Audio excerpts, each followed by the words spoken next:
Hello and welcome to the Writers Guild Foundation Book Talk with J.E. Smyth. My name is Hilary Swett and I am the archivist at the foundation, and I'm so happy to have Jennifer here with us today. I'll give you a short bio of her and she can tell you more about her new book about screenwriter Mary McCall Jr. Jennifer is a professor of history at the University of Warwick. She's the author and or editor of several books, including Nobody's Girl Friday, The Women Who Ran Hollywood, and a new edition of Jane Allen's novel I Lost My Girlish Laughter. In 2021, she was named an Academy Film Scholar by the Academy of Motion Picture Arts and Sciences. And her latest book is called Mary C. McCall Jr., The Rise and Fall of Hollywood's Most Powerful Screenwriter, and we'll share the cover with you now. And there you go. And Jennifer, this cover is wonderful, and we'll hear about it, I'm sure, later when we get to that part of Mary's story. But I'm Absolutely. glad that this is the cover of the book because it's so unique. It's so It unique and definitely is. wonderful Yeah. and evocative. So, okay. So first, I want to ask you what led you to writing a book about this particular screenwriter, Mary McCall. What sort of background did you have and what got you interested in her in the first place? Well, actually, it was a long time ago. It was about 22, 23 years ago. I was a graduate student and I was studying film, and I was kind of simmering with a little resentment because we were just learning about men. So great directors. We never really talked about screenwriters at all. That probably doesn't surprise you, given the way film studies is often taught. And, I had grown up watching Katharine Hepburn and Betty Davis and Barbara Stanwyck on Ted Turner's WTBS. And I had read all this, history about them, memoirs and so forth, where women seem to be more prominent in making motion pictures. And actually, quite a lot of the scripts were a bit more, even feminist than they were when I was growing up. And so I knew there was a different story to be told. And I was supposed to go out there to study historical films out to Los Angeles. So I drove my little car cross country. Out to Los Angeles and stayed there for a year to work in the archives. And I was working on historical gangster pictures, so like The Public Enemy, and Little Caesar. And I was looking at the scripts in the Warner Brothers archive for this gangster picture I hadn't really heard much about, but I was reading the script and then I realized it was written by Mary C. McCall Jr. It was a woman, and I just sort of did a double take and I was like, wait, I never heard of this person before. And Mary McCall Jr. And so I had a lot to learn. I did know that there were other women who were writing headlining films back in the 1930s and 40s. And very slowly I started to discover that there were more women writing big motion pictures back in the 30s and 40s than there are now. And, no one had ever told me who Mary McCall Jr. was. And I discovered it slowly and painfully because there was so little information about her. She just seemed to have vanished. And when I found out through just reading an interview that Nancy Lynn Schwartz had done ages ago when she was writing her book on the Hollywood Writers' Wars back in the 80s, um, Mary had been president of the Screenwriters Guild, not just once, but 3 times. I was just floored. I was like, where is this woman? Why aren't we learning about her when we study film? Why isn't her name plastered all over Hollywood instead of Sam Goldwyn and Louis B. Mayer? Where is she? And so very slowly I got around to writing this book, and finally here it is. Excellent. And we'll hear all about her name and all about where she has been all these years, I guess, and or at least yeah, how we got to this point. So I think we'll just take it from the beginning. What was let's get to know Mary and what was her upbringing and sort of how did she get into writing in Hollywood? Mm. Well, she came from one of the wealthiest families in the East Coast. The McCalls were middle-class Irish American immigrants. There's a stereotype of the Irish American immigrant being extremely poor, but her grandfather was president of New York Life, and so they had a lot of money. They owned huge amounts of real estate in New York. He was friends with Teddy Roosevelt when he was president and was basically advising him. She was born in this huge penthouse in the middle of Manhattan, where her grandfather kept all of his children and their wives and children. And then the family suffered this dent in fortunes. He had been dabbling a little in politics, sort of investing in political campaigns with the company money, and it was allowed, it was just accepted. But new administrations had come in and they went after him and fined the company. He gave up all of his savings and money basically to pay the fines when other people ran out to Europe to escape the arm of the law. And he basically died with very little money. And so Mary's father and mother basically went to Englewood, New Jersey, and lived an ordinary middle class life. She was the next door neighbor to the Morrows, Anne and her sister Elizabeth. And of course, Anne went on to marry Charles Lindbergh. And when Mary wrote her first novel, she basically did a satire of the whole, fascination the press has with male celebrity. And she wrote The Goldfish Bowl, and it was basically a riff on this love affair with stars that the press has, and what happened to the Lindberghs. But before she did that, she just knew she wanted to be a writer. Um, and her mother also, I think, had wanted to be a writer, but because of the times, and she was a Deb, very beautiful, painted by a famous artist. It wasn't really done for her to become a writer, and so her dreams were sort of pushed onto her daughter. But she named her Mary C. McCall Jr. So I was surprised, when I was in the archive, I was like, what is this? Why did a lot of other women do this? And actually, yes, they did. It was kind of a trend at the end of the 19th century, early part of the 20th. Mothers who were from wealthier educated backgrounds would very often name their daughters Junior. It was like a way of kicking back at the patriarchy because, they basically had to be branded by their husbands' names. And so that's how it happened. And Mary, when she grew up, she then went on to Vassar, which at the time was a women's college. And Hallie Flanagan, who later was head of the Federal Theater Project under Roosevelt, Mhm. she was one of her teachers. So she took her playwriting class. And she took classes in labor and in politics, but she knew she was going to be a writer. And so she was writing for the New Yorker in the 20s and making a name for herself. She was a freelance. She loved the risk of being a freelancer. She was really excited by it. And she wanted to be independent. And at that time, being a freelance writer, I mean, hey, it was exciting and it was risky, but writers were getting so much money. It was incredible. She was getting hundreds and thousands, and if not thousands of dollars for her stories back in the mid 20s. And, she was doing it for a while without an agent. And then this Wow. guy, yeah, it was incredible. And Wow. then she met this guy at a party and he's like, I can make you more money. And she's like, I don't know if I'm going to want to give any of my hard earned writing money to you. And he's just like, let me show you what I can do. And eventually her work attracted the attention of Daryl Zanuck at Warner Brothers. And he bought her novel. And she said, take me too. I want to be a screenwriter. And it sort of snowballed from there.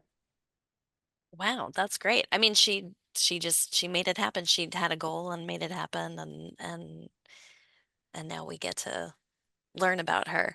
Um, so so when she got to Hollywood, which was in 1931, Yeah. I think. Yeah. Yeah. She Sh the end of the year, and she so sh yeah. so she was a contract writer at a couple of different studios during the 30s, and Mhm. um she was doing, she had assignments and she was trying to make them her own, right? And Mhm. she was doing her best to make them her own, and some of them Yeah. were better than others. But it's similar to today. You try your best with what you're given, and the parameters that you're working in. And um I don't know. I mean, I've talked with a lot of writers who miss what the studio system actually had to offer, that there was a kind of continuity. Because even before the contract, you did have cases where writers were working long term for studios, and there was a sense that you sort of knew where your next meal was coming from. But then, of course, the real goal was to make things stable for all writers, for her when she was working for the Guild, new writers, men, women, whatever, and not just people who were really at the top. I mean, I think like when she worked for Daryl Zanuck, when he was at Warner Brothers, I think he started as a writer, and in a way he has kind of a mixed reputation now, but he wrote under three different names when he was a screenwriter. So he specialized in three different genres basically and franchised himself. And so I think even when he became a studio head, he liked writers and he tried to do right by the ones he respected, but he still was totally anti-guild all the way down. And I mean, when she left basically in, I think it was 33, because the depression just got terrible and so many people were laid off. And so she wrote some more, and then she came back when things bounced back, and she worked for Warner Brothers again. She's only one of two women who were working for Warner Brothers. They had like Wow. 30 writers. They were the worst. I mean, there are other studios like MGM where they had more women who were writing than men there, Right. but not Warner Brothers. So it was tough. But yeah, I mean, she was there, but she knew, she immediately when she came back, she joined the Guild secretly, and she started organizing because she wanted things better. And there was so much that she had to face as a writer at Warner Brothers. Like the sexism was incredible, because she's only one of two, and dozens of writers working on a particular project. It was just horrendous. And she even worked when she was pregnant with her twins. She gave birth, I think it was 24 hours after her last story conference. And then her boss was like, okay, I'll give you a few days off. And then basically you're on suspension. But yeah, I think she wanted to get away from the screaming babies. So she actually was like, okay, fine, I'm going to come back as soon as possible. No maternity leave, I whatever. see, I see. Well, so she saw these conditions and experienced conditions that she was, that she was unhappy with or saw could be improved, and saw the troubles. And so the guild started organizing in 1933, really strongly in 1934. And it seems like and Mary was quite involved, like from the get-go, from the time she joined, right? Um, Yeah. and she was on a lot of committees, and she gave a lot of her time, and here she is balancing being a new mom with having a job during the day, plus probably doing things at night for the guild and going to committee meetings and sitting around and talking a lot. Yeah. um sh Totally. I don't know how she slept. I mean, honestly, I she mean, just didn't have. we talking now about us being about people being harried parents, and being and doing it all. And so she was sort of Yeah. doing it all, but I get the sense that she probably just she wanted the things she wanted, and she didn't see it as I don't know, do you think she saw it as anything special, or she was just like, this is what I'm doing and how I'm living my life? I think, I mean, she really rolled with the punches, but I think she knew Hmm. what she wanted when she was younger. And she was married to an artist who had his own career, but from the very Right. beginning, they had an open marriage, and she was the chief breadwinner, so she was making more money. And he wasn't a writer. I think there were a lot of her colleagues who were women in the 30s that were almost protected in a way because they would have a team, a husband and wife writing team, Right. and so they could be assured of stable employment, but she was on her own. And so she kind of relished that and loved it. And then, of course, she was making so much money. She was not, given the lowest salary at Warner Brothers by any stretch of the imagination. I think actually Dalton Trumbo made far less than she when they were both there together. But she had hired help. She had servants. This is when writers Right. actually could afford a gardener, like somebody to buy her clothes. She had a personal shopper. She had maids. She had a governess for Sheila, her first child. There was that kind of network, but it was basically dependent on her being able to continue to write stuff. And of course, when she Mhm. signed her contract, and it was pretty punishing, it was like the studio owned everything she wrote. And before the guild contract was in place, largely because of her organizing work and her insistence on bringing the producers to the table, writers could have their work stolen outright. They could write something under contract or whatever, and the producer could just basically say, I wrote that, and you'd not see any credit.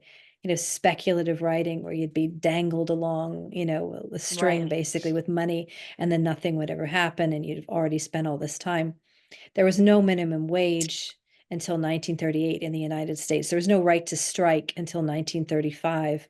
It was nuts. And I mean, if you like joined the guild and the studios found out about it, you were sacked, you were blacklisted. I mean, the word blacklist, a lot of people think, oh, like that starts with the Red Scare in 1947. No way. They knew that word in the business. You were blacklisted as a writer if there was any whiff of you being in the guild. And it was dangerous. That's why they kept the membership list secret. Right. Yeah. I mean, a lot of people did join, and they were um there was a lot going on behind the scenes. Well, and can you speak a little bit about, I guess, the New Deal era, kind of in which the guild, the moment in which the guild was founded, alongside SAG was also founded at the same time. Yeah. What was the government was friendly toward unions, and there was a push across the country, right? Yeah, definitely. And of course, there were even people across the political spectrum who could even be Republicans who were supportive of the Guild and of, a more liberalized attitude toward labor. I mean, McCall's best friend in the Guild was Charles Brackett, and he was a Republican, but he was totally for the Guild. It was just that he was more of a moderate. And I mean, it was a time when strikers could be shot at, they could be killed, they could be beaten by clubs, by police. I mean, there were strikes up and down the country in the 30s. And you have a president, Roosevelt again, like McCall, he comes from an extremely wealthy family, a very educated background.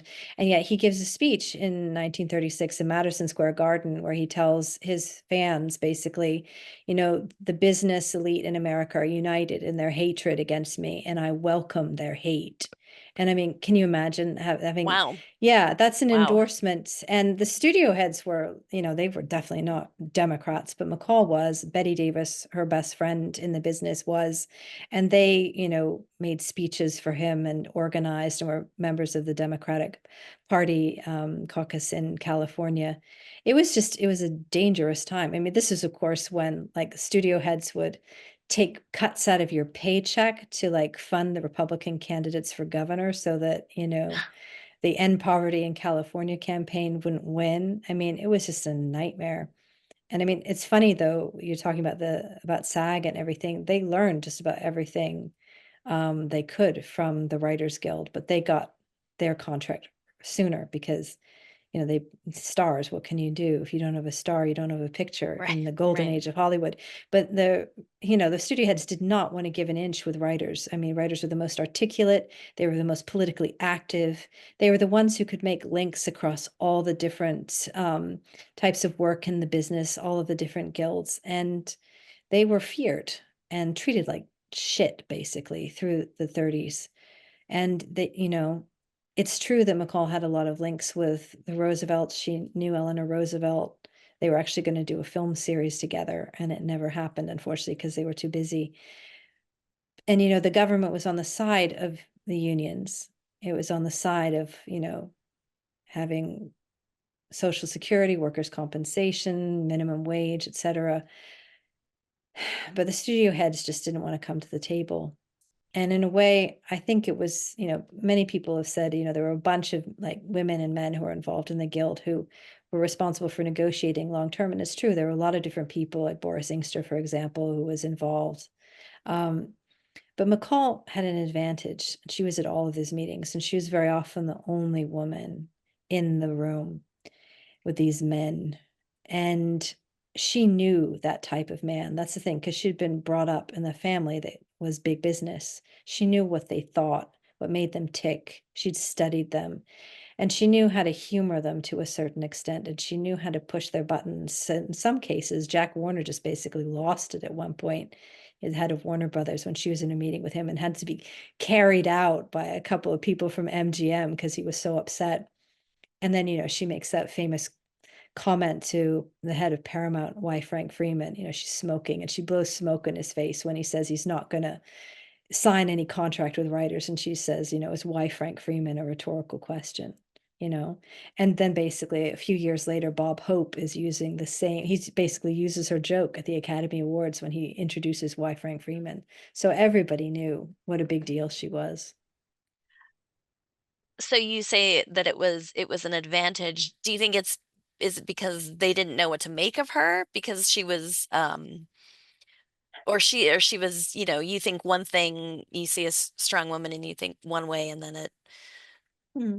she's a I don't different know. way. They might have expected, because she came from a wealthy family, that should be working in their interests. And of course, Right. she was married to an artist who also came from a very good family. She was a mother, they had a nice little middle class house. They knew all the right people. She had connections to Douglas Fairbanks Sr. and Jr. She actually had an affair with him, and Mary Pickford. So she knew all the right people. Eddie Mannix, who was high-ranking um, person within MGM, was Irish American, and they got along because of that. They had a shared background in humor. I think they expected, you know, that she would toe the line because she was great at turning around scripts. I mean, she had an ear for dialogue and could whip something up really quickly.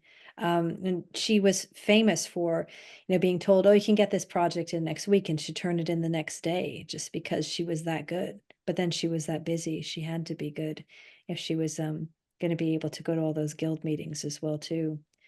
But she was also, for what it's worth, she was extremely attractive, and I think she knew how to use that as well. And she's kind of legendary among her group of writers, like Bud Schulberg, like when he was writing his novel What Makes Sammy Run. The heroine in that, the woman who is the chief writer and leader of the guild, who's basically the love interest of both Sammy Glick and the narrator, is Mary McCall. Hmm. And, Charles Brackett and all of her friends were like joking about this. And she's just like, "I want you to know, absolutely, I did not sleep with any of these like writers that he's basically saying Right. that I slept with." Right. But, she was just basically a legend. She's being written into the literary history of Hollywood. But not many people realize that she was Kit Sargent in Schulberg's novel. Um, well, so I want to switch to a different topic and then get back to the Mm. guild, but also around this time or in the late 30s, she starts to work on the Maisie franchise. The first Yeah. film is Maisie and it came out in 1939. So can you tell us about the success of that movie and the Let's see. the wonderful relationships that came out of it? And so not only is she a leader and a mover and a shaker, but she's also beginning this big franchise. So tell us about that. Yeah. Well, I mean, Maisie, to a certain extent, is McCall's alter ego. So she had been at Columbia with Harry Cohn for a while after she got fired from Warner Brothers, and she made a film with Dorothy Arzner, Craig's Wife, which is basically a spoof of what it's like to be a housewife in the 1930s. And she did some other sort of films that explored the experience of women in America and what it was like, and all these double standards around gender. And then she moves to MGM. She has a female agent named Mary Baker, who incidentally was later became Humphrey Bogart's agent. So she was a top woman in the business. And Mary Baker was able to wrangle a contract for Mary at MGM, which was the richest studio. And so she's making a lot of money, and was known as one of the top writers there. And when she got there, they were kind of, I don't know what to do with this, because people knew by then she was a chief member of the Screenwriters Guild. She made no bones about it. And at that point, there were still people at MGM that didn't want to recognize the guild as the union. They were like, "Oh, we can't really sign on the dotted line," even though, even the administration in Washington is basically saying, it's the guild, you can't wiggle out of this. And she, looking at her contract that she got from them, was like, "You still don't have the wording right." And she complains to the government, and the government basically has to go after MGM. So MGM is kind of, they're like, "What if we basically hired? We're not really sure if this is a good idea or not." So they give her this property that it had been intended for Jean Harlow, very famous star of the 30s. And Jean had died in 1937. And so they basically shelved it. They were like, and so they gave her this property, which was called Dark Dame. It was written by some pulp writer that had done Red Dust actually for Harlow back in the earlier 30s. And she was like, okay, I'm left to my own devices. This is probably just a B picture, but I don't have the studio breathing down my neck, and I'm the only writer working on this. Wow, that doesn't happen very often. So she just went with it and she changed everything. She totally like left the original material behind. And in fact, when she changed everything and to focus on this Irish American showgirl who was basically always looking for a new job, um, that one of the critics in California said that the film should win the award for the best film that completely ignored its source material. So it was a hit, but it was totally different from any other kind of film that was coming out of that time where women were expected to be glamorous. They had this beautiful hair, that nothing was out of place, beautiful makeup, thousands of dollars of diamonds, all of them, and wearing Ori Kelly dresses, what's not to like? But McCall was just like, women don't want that all the time. They want to see someone who looks like them. I Yeah. want to see someone who looks like them, who has to wear off the rack clothes and costume jewelry and has to put up with sexual harassment, and not enough not enough for her salary at work, and getting, sacked every so often and having to find something better, lousy boyfriend, and that's what she did. And it worked. It just was a sleeper hit of 1939, and they turned it into a franchise. So a women's franchise. You don't really see that happening very often now. It's all men, men, men, men. But back then, the studio heads were smart enough to realize that women were the ones who were responsible for the majority of ticket sales. They were Right. driving the business. So it made money. And Mary wrote a few more in the franchise, right? Yeah, And then yeah. another writer took over.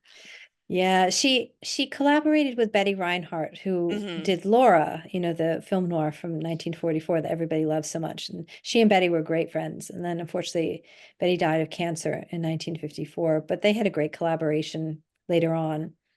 But then when McCall got too busy because of the war, she became president of the Guild in 1942. She'd actually been doing it since 1941, but she hadn't been getting credit because some other guy was basically the figurehead. And she was head of something called the War Activities Committee in Hollywood, coordinated all of the like propaganda documentaries that were coming out in support of the war. So dozens of those things every year, and she had to deal with Right. everybody in Hollywood. So she was like the fixer. And she was in every committee in town. She was everywhere. Every newspaper would report her doings every day. No time to herself. I don't know how she did it. And so basically writing became secondary, and she was really Hmm. she was pissed off about that. She was like, what I really love most is writing. And so she ended up making this film with a friend of hers, Sam Jaffe, called The Sullivans. And she was able to do her own script and actually get a percentage deal. So it was one of the first times that a woman screenwriter got a percentage deal of the profits, Right. in addition to them just using her script. And this is the kind of woman she is. She gets this great deal and she does make quite a packet of money out of it. But then she like writes this long, detailed article in the Screenwriter, the Screen Guild magazine. And she tells young writers exactly how she did it so they can do it too. So it's not about keeping everything close to the chest so Right. that nobody gets to figure out how she makes such a great career. She wants to share as much Right. as possible. That's how she was. She's a great mentor to many writers, like Harriet Frank Jr., for example. Hmm. So she another writer with a junior at the end of her name, and Right. Richard Maybaum, who did the James Bond series. So I think he took a page or two out of McCall's book when he was figuring out how to do James Bond adaptations. Because Maisie is the same thing. Every new film, she's got a new man that she eventually gets rid of. So, yeah. And Bill Ludwig, of course, who did Interrupted Melody, he just said, when I started writing, I was nothing. And a lot of writers treated me really poorly because they just didn't respect. didn't respect what I did. Sorry, it's my dogs being a pain again. I bet. So I've got, no, don't worry about it. I guess how many I've got? I've got seven. It's a nightmare. That's a So, whole job. and they've gotten this far through this, so whatever, they've done all right for the time being. It's been a long day for them. But, Hmm. Bill Ludwig said, I was nothing when I was starting, and people treated me like I was, unimportant. And Mary was different. If you were a writer, she was for you, no matter what you did.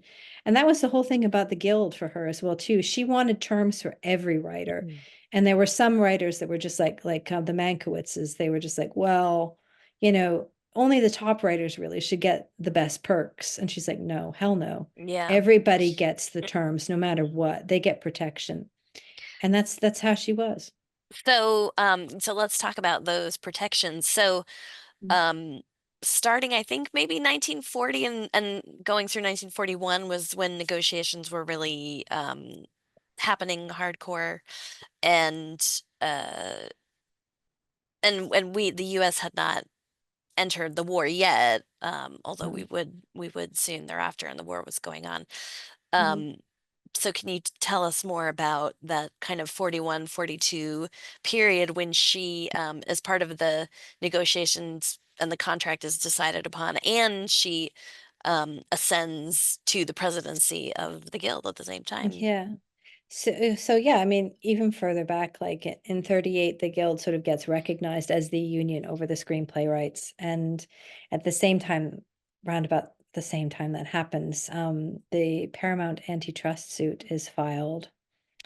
So there is a bit of maybe a coincidence there or not, but there was all kinds of bad blood about just how far the studios wanted to agree to this progressive legislation. Because on the one hand, if they were kind to the guilds, that they thought they would lose money or whatever, but then they were worried about whether a democratic administration, a progressive administration, was going to go after them for being in restraint of trade, for being a trust, for owning their own theaters. And so it was like they were standing at a precipice. And yeah, the writers, had to work really hard. I mean, in 1937, the screen actors get their contract and screen directors get their contract.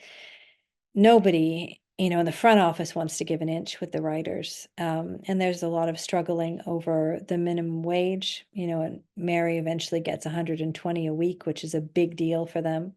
They don't want to sign that. She wants an 85% guild shop. She wants control. She wants that kind of leverage. She wants no more speculative writing, you know.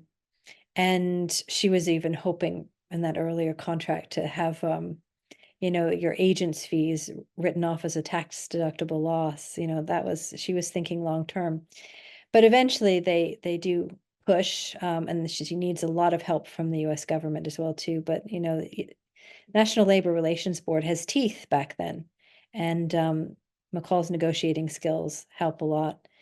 And there are some who are thinking, like, for example, when war is declared in December 1941, that maybe there should be a pause in negotiations and we shouldn't really push to have the producers sign everything, or we should make some act of good faith, like saying, oh, we'll take a lower cut of salary. And she just pushes right ahead and says, hell no, we're going for this. And we're actually going to go for pay raises during the war. So deal with that. And the producers end up signing. And so a lot of the people on the left, who were of communist persuasion, had wanted, not to sort of advocate for a wage hike, and had wanted a freeze. And Mary went a different way, and she got everybody what they wanted. And so I think she alienated or embarrassed a few people on the left. Even though she was very much a Roosevelt Democrat, there was a lot of infighting in the Guild. And I think with the blacklist and the aftermath of the blacklist, there was a tendency to characterize certain people on the left as just, the heroes. And of course, Mary just, she had full admiration for the Hollywood 10 for what they did. But there was a tendency to not talk so much about the people who were in the middle, who were trying to hold the coalition together so that all writers could get a basic minimum agreement. That was the goal. For Mary, she's like, your politics are your own business. I don't really care about, giving money to Spain during the Civil War. What I want is I want writers getting the proper, remuneration. I don't want their stuff stolen by producers. So my priority is the guild. And I think a lot of people thought, oh, she should have been more on the left or whatever, and other people I think were very misogynistic and they didn't like the fact that a woman was president. But she had been running everything since 41. And then her predecessor, he gets tired out. He's just like exhausted or whatever, but he's also he becomes a producer. And there was a rule that says if you're a producer and a writer, you can't be in any administrative role. You just Right. become a simple member. And so he goes and she finally runs for election unopposed. She wins and she just keeps going. And so her day-to-day life was like policing guys like David O. Selznick, who would be basically taking all of this written work from a writer, paying them minimal amount, and basically then claiming credit. So this happened a lot with women. There Hmm. was also a tendency for ghostwriting to happen. So a writer affiliated with a producer, a man, would usually take the work of a female writer, pay her just a percentage, say that she was going to get credit and she wouldn't get it. And with Mary there, women felt that they had someone to listen to them. And there are, as you know, in the library, there are stacks of those letters and correspondence where there are people coming in saying, even with the agreement in place, you can't trust producers. You just need to keep on your toes. And so that was the kind of work she was doing alongside the War Activities Committee, alongside writing her own stuff, alongside trying to keep her marriage together, which Right. didn't happen. I mean, Right. yeah, Something, yeah, something gave for sure. yeah, And one of the other things that was achieved in that first contract was the right over determining credit, right? Or being yeah. the arbitrator of credits, which to this day is one of the main functions that the Writers Guild does, and Mhm. is a difficult, difficult all around every time Yeah. it happens. Um, we could move on to blacklist to communism. What should we move on to? Yeah, I mean, absolutely. I mean, it is important to say though that for like a few years during the war, that writers really did have power. That there was a sense that they had everything, they'd achieved everything, and there was a kind of recognition that without writers, Hollywood was nothing. And, Hmm. for a long time, writers would not go to the Academy Awards. You have writers who would, not accept their Academy Awards because they belonged to the Guild and the Guild didn't have a contract. So it was just like, fuck that. And when Mary became president, she was the first woman to give, and the first woman writer to give the writing awards at the Academy Awards dinner. And when she stepped up to give her speech, she was like, in the beginning was the word. She was like reminding everybody in that room, Hmm. 1,200 people, a lot of producers, a lot of big money men, you're nothing without us. And now we have our power. And for a while they did. And Mary held people together, Republicans and Democrats, but it just got out of hand. It totally started to fall apart the last year of the war. And they had a lot of right-wing people form this organization called the Motion Picture Alliance. Hmm. And it was like the precursor. It was what snowballed into the blacklist, into the witch hunts in Hollywood. It was devastating because a lot of the people who started the Motion Picture Alliance and were like complaining about communism and subversion in the business, they came from MGM, which was her studio at the time, and it was like a dagger through the heart. But things just got worse and worse. So so in this time after the war, the late 40s, she's she's not president of the guild anymore, but she's still quite active. And she's this moderate person who's trying to hold it together, as you say. And like, and I know um, from my delving into the archives all the time that there was a spectrum of political beliefs and a spectrum of how people thought the guild should Yeah. handle, supposed communism in the guild and communist influence and the congressional committee and everything.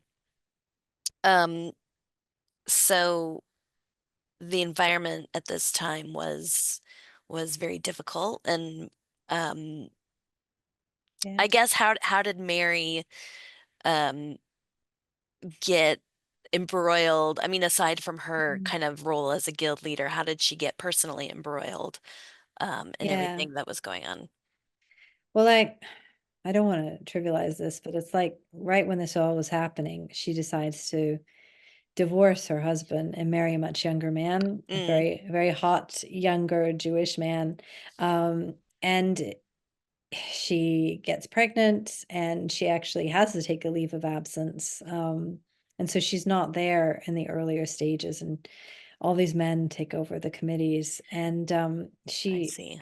yeah, and the thing is that in 47, 48, she tries to come back, and do a little bit of work because the nominal president at the time, I guess, had a play running in New York and really wasn't paying all that much attention to day-to-day stuff. And he was much more on the right, I think, than she was. Hmm. And she was trying to just protect as many of the members as possible by not disclosing any names and by just shielding whenever possible. But she was, to a certain extent, in the late 40s, she was out of the game. Her husband had ambitions to be a writer, and that hadn't come off. And she was, at the end of her contract with Fox, where she was making 3 grand a week, which was quite a lot. And Hmm. she went to the Valley, and they got a ranch at a certain point in Morro Bay, and were trying all these things, and he was spending her money as fast as she could Hmm. make it. And so she wasn't there. And then 47 happened, and, there were like reports that she had been involved in some kind of left-wing meeting with Orson Welles and Albert Decker, and Uh, she was like looking at the report, and Xanax asking her about this, like, what is this, and she's like, that's the date of the Academy Awards, that's when I was actually giving the speech. I couldn't have been at that meeting. So there's uh-huh. like all this stuff that was made up about her to, like, I think, cast her as a communist or as a radical, as later used to so-called blacklist her. But I think it was more about her being a woman who had, been the face for the union when it actually was winning, that turned a lot of producers against her. But then basically, like in 51, when things were really bad after the Hollywood 10 had basically served, she there was a second round of investigations. This Hmm. is when Carl Foreman was called up, and they were televised, and it was Hmm. not pleasant. Everybody in the guild was begging her. They're like, please, will you stop, like, playing the rancher's wife and raising your kids or whatever, and come back, because we need somebody as the president, and we don't like this guy who's in charge now. And there were people on the left, for example, like Michael Wilson, who were begging her, please come back and run. And the president at the time, I think probably should remain nameless, but you can always look him up to figure out who he was basically trying to censure all of the people on the left, and censoring people in the radio guilds as well too, and wanting to basically throw them to the wolves for some kind of concession to keep the guild going. And she Right. just wasn't for that. But she came back and was elected again. But you pointed out credit arbitration earlier when we were talking. Absolutely, that's what destroys her career, because Right. the guild contract was her legacy. And Howard Hughes had just decided that he was going to buy RKO Studios and gut it as much as possible, sack everybody in sight except for a few people, Ida Lupino being one of them.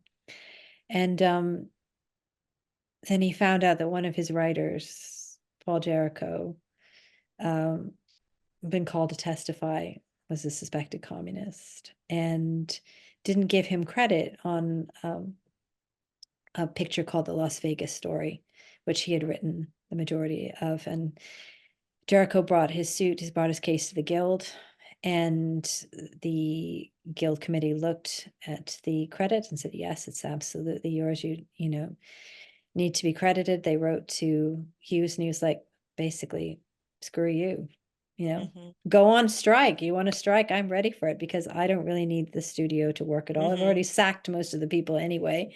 And Mary was again the face of the guild. And so she was writing these polite but very firm letters that Hmm. here's the contract, etc., and you need to abide by it. And then, she was also doing a little PR. She was writing to magazines in California saying, you've heard about this case, a guy's politics are his own business. If I might not like them, but he's a writer. He was hired by Mr. Hughes, not by me. And, this is the contract that's in place. And, it has to be abided by. And, all of the judges in California were on the side of the right. They weren't going to side for the contract, and they went to appeals and just didn't work. Hmm. And this is when that happened, and there was no more recourse, and they lost. That's when the contract had to be rewritten for the first time to say that, you know, your political misconduct in being a member of the Communist Party exempted you from coverage under the terms of the minimum basic agreement. So if you were a communist, it just didn't apply. And when that happened with McCall, she was just like, I'm done. I'm done. Mm. Yeah. She couldn't find any work really after that in motion pictures. She was writing a little Hmm. bit for television. A lot of women who had been writing in the business moved into TV. And she had some friends, but it was less pay. It was much more unpredictable. And Hmm. she found that a lot of projects that she would line up in Hollywood, it just wouldn't come off, that they wouldn't be greenlit or they would stall or whatever. And her second husband, was eating up all of her money. And like her cars were repossessed. My God, they had to move Oh my. houses. Oh. She didn't have enough money Ugh. for like the weekly shop, And the only thing the bailiffs didn't take was her typewriter, and her books. They don't need those. So she would go to the public library and basically turn her face to the wall with her typewriter, and she'd be practicing dialogue for a script for Hmm. treatment, getting her pitches in line. And she still kept going at it, even when she didn't have any money, but no one would hire her. And she figured it was because of her communist affiliation. So she did testify. She didn't name any names, but she's just like, I'm not a communist. And the papers carried the information, but it was like, we didn't really care. She's already been Too branded. little, too late. Yeah, and Yeah. I think as well too, the producers just didn't really like her because she had done so much for writers. They remembered she had burned them. There were Hmm. some people who were her friends and tried to get her work, but that said, in the 50s, Hollywood was really on the downward slope. They were losing money to TV, you Right. know, they lost their audience. The Paramount case had happened, so they didn't have their theaters anymore. It was a mess. People were like, even like people like Lana Turner were being let go of their contracts. Studios were not that community that they had been, and people were going to freelance type of stuff, Right. where bros basically would be writer directors. They would not be hiring women from the studio talent roster. And so you get more and more films that come out in the 50s that are about men's stuff, where women play housewives or like shrews, whatever. And you don't see a lot of women writing and editing or even producing in the way that they had in the 30s and 40s. And you get a lot of women who are retiring as well too, and not being replaced. And so the number of women who are writers in the guild really nosedives in the 50s through like the 70s and 80s, and it really only starts to climb back at the very end of the century. Right. And nobody wanted to hire McCall. But you're absolutely right. Of course, they hired Dalton Trumbo, but he was a bro. That was it. Wow. I, wow. Yeah. I mean, but she's incredible when you think of everything that writers really owe her. Um, there should be a statue in Los Angeles, and right outside North Cherokee, where they had the guild offices, that beat up old building, wherever it used to stand. They should have a statue to her. Yeah. I'm as tired of these Goldwyn libraries and these Louis B. Mayer palaces or whatever. It's time we had some women's names on some buildings, you know? That museum, that new museum in Los Right. Angeles is taking all the money in town. I mean, have they done anything for Hollywood women? No, they're doing, what is it? The Godfather. Oh, that's so original. I'm sorry, I shouldn't say that. But honestly, the interest is really in men, you know, or in stars. And Yeah. Mary Yeah. would be the first to say that actors are really they're essential, but the relationship between the actor and the writer is the ultimate relationship in a film Right. or in a piece of theater. And we don't spend enough time on writers. They had some incredible lives, you know? And some of the projects that McCall did that just never came off, like she and Betty Davis wanted to do a biopic of Jane Addams, the progressive reformer. Of course, that never happened. Mm, You know, there's just so much. The film series that she wanted to do with Eleanor Roosevelt, that didn't come off because they were too damn busy. But mm-hmm, just it's an incredible life. And when I was that student, you know, there were no books about her really, except for Nancy Lynn Schwartz's interviews with her and her book. But he said, it's just nothing, you know? And it was like a deafening silence. How could somebody who was so famous in her own time mm-hmm. just disappear only a few decades later? Yeah. Yeah. I don't know, Hillary. What do you think? Were there other women who also disappeared? Or, I mean, Well, I think, yeah, I mean, across the board, film history is the yeah. history of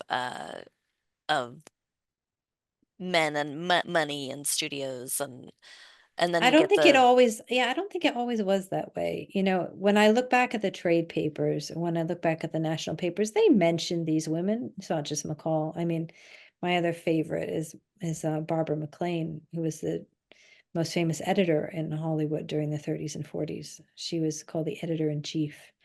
She did everything, a lot of westerns and war films. She didn't like doing romantic films. Yeah, but you know. Something happened in between when the studios were dying and the women's careers were tailing off or whatever, and the period when film history becomes kind of a professional deal, you know? hmm hmm And I think there you get people focusing on great directors and canonical films, and you get a lot of I think film critics who tend to be men. I mean, obviously the great exception is Pauline Kael, but there are a hell hmm of a lot more of them who are men who start to become arbiters of taste when it comes to what you should study. Right. And the women just get written out of the history. So I don't think it's necessarily fair to blame the studio system itself for that imbalance, because the studio system hired these women, and there Right. were, you know, there were like nearly a third of the writers, the unionized writers, were women and during the war, and it was around 25% before that in the 30s. Half of all motion picture employees were women, and they did all kinds of jobs, you know, animal hmm trainers, lawyers, production designers, producers, film editors, whatever, and film critics too. And, you know, it's like it happened there, but then there was this period where film history becomes kind of a respectable thing. And that's where Right. it becomes the manosphere. And hmm there are some exceptions, of course. There's like Frances Marion, who was, you know, received a lot of attention 20 years ago, and Mary Pickford, of course. She's had hmm several biographies done of her. But there are so many other women that haven't gotten that kind of attention, or others that have been deliberately pushed to the side, and possibly with McCall, just because she was so much of a labor leader. There might have hmm been a bit of a vested interest in men not talking about her, because she, you know, breaks the illusion for all of these historians that Hollywood is all about men making films and women being looked at. You know, if you look seriously at this period, you'll find there are so many women. You know, how many exceptions does it take not to prove the rule, you know? hmm Right. So, Um, I would like to ask you then, following on that, it must be hard to write about somebody who doesn't have um, that that established, established in academia, established legacy, mhm. an archival collection, how do you find information about a person whose legacy is not as visible or, collected Mm. as other people of her time period? Well, you were a big help, I have to say. Without her papers at the Writers Guild Foundation Library, I would have been stuck. I mean, Yeah, so thank you, that's Hillary. You good. were an essential part of creating this book, and I owe a great debt to you. I mean, the same thing with Ned Comstock. Unfortunately, he died last year, but he was like a huge champion of Mary in this book, and he was the head librarian at USC. He helped me see a lot of Mary's first material. So in the archive, she's there. hmm Um, in these newspapers, many of them are lost, but obviously there are digital collections with newspapers.com. You can do a Google search or a keyword search, and she's there. She's in the trade papers, she's in the Hollywood Reporter, and in, a Variety and everything. She is there. Mm-hmm. You have to do the digging. But that's the kind of work I like. I mean, if somebody's already written about it, I'm not interested unless I Right. read it and I'm like, wait a second, you've got that entirely wrong. Right. So for me, the thing that gets me up in the morning as a historian is being able to find these people or these ideas that were important once and have been neglected or misrepresented. That's the only thing that really gets me interested. And there are so many women, as you pointed out, and I've done a little work about them in a previous book. But for Mary, there was the sense that more than anyone else, she deserved to have her own standalone Mm-hmm. biography. This woman was by far and away the most powerful woman in Hollywood, chair of the Hollywood Council of Guilds and Unions. I mean, head of the War Activities Committee, three-time president of the Screenwriters Guild. I mean, what is happening to film history that, she's not even there? And so, yeah, that it was tough because I had to look everywhere. And then, of course, her family had a lot of material Mm-hmm. that was really helpful. So private collections, some in New York, you have to travel a bit. But Mm-hmm. the Academy didn't want her papers back in the day. They could have had them, but they didn't want them because I suppose they Oh. were they were too busy collecting the papers of John Huston or Orson Welles or John Ford. I don't know, except John Ford stuff is in Indiana, I think. But Mm, yeah, they didn't want women's stuff. Now I suppose they wish they had so they could be able to absolutely. catch the trend. But a lot of women, in Mary's generation, when they were getting around to thinking, what do they do with all these boxes of things? They ended up junking the stuff.